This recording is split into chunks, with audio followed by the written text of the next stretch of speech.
एक बड़ा कबूतर पटरी पर पपीते का पेड़ लगाता है और फिर उसे हर रोज पानी डालता है। पेड़ बड़ा हो जाता है, बहुत सारे पपीते लगाते हैं। कबूतर पपीता खाता है। एक दिन कबूतर पपीता बेचने जंगल जाता है, तभी एक भयानक सांप आता है और पेड़ से लिपट जाता है और पेड़ को नीचे पटक देता है। जब कबूतर वापस आता है तो टूटे पेड़ को देखकर उदास हो जाता है। तभी पुलिस आकर सांप को पकड़ लेती है। कबूतर देखता है कि टूटे हुए पेड़ से एक नया पौधा उग आया है, लेकिन कबूतर रोने लगता है। फिर लाइक सब्सक्राइब नहीं किया। ये किसान एक बंदर को पहाड़ से नीचे फेंक देता है। बेचारा बंदर चिल्लाते हुए पहाड़ से खाई में गिरने लगता है। खरगोश बंदर को देख लेता है और बंदर को बचाने के लिए खाई में कूद जाता है, लेकिन तभी ये बंदर जमीन पर गिरकर मर जाता है। खरगोश बहुत ज्यादा दुखी होता है और रोने लगता है कि तभी अचानक वहां आसमान से बजरंग बली प्रकट हो जाते हैं और बंदर को ठीक कर देते हैं। फिर बंदर रोने लगता है। फिर लाइक सब्सक्राइब नहीं किया। एक तोता सेब के पेड़ पर रहता है और बैठकर सेब खा रहा होता है। तभी एक शिकारी आता है और तोते को बंदूक से गोली मार देता है।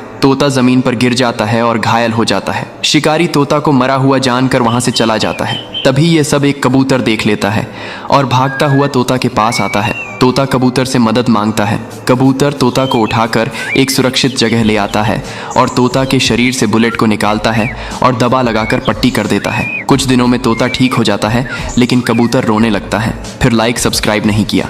कबूतर एक पेड़ से मधुमक्खी के छत्ते से शहद खाने लगता है, इसलिए मधुमक्खियां गुस्सा हो जाती हैं और कबूतर पर हमला कर देती हैं, जिससे कबूतर का शरीर मधुमक्खी के छत्ते जैसा हो जाता है। कबूतर भागता भागता किसान के पास आता है। किसान कबूतर के ऊपर गाय का दूध डाल देता है, जिससे कबूतर ठीक हो जाता है, लेकिन कबूतर रोने लगता। फिर लाइक सब्सक्राइब नहीं किया। किसान शहर से एक नारियल का पौधा लाता है और बंदर नदी से पानी भरकर लाता है। फिर किसान एक गड्ढा खोदता है और उसमें नारियल के पेड़ को लगा देता है। फिर उसे बहुत सारा पानी डालता है। अब कुछ दिनों में बहुत सारे नारियल के फल लगाते हैं। बंदर और किसान नारियल को तोड़ते हैं और पटरी पर झूलते हुए नारियल का जूस पीते हैं। तभी एक भालू आता है और नारियल के पेड़ को उखाड़ कर तोड़ देता है। यह देखकर किसान रोने लगता है। फिर लाइक सब्सक्राइब नहीं किया।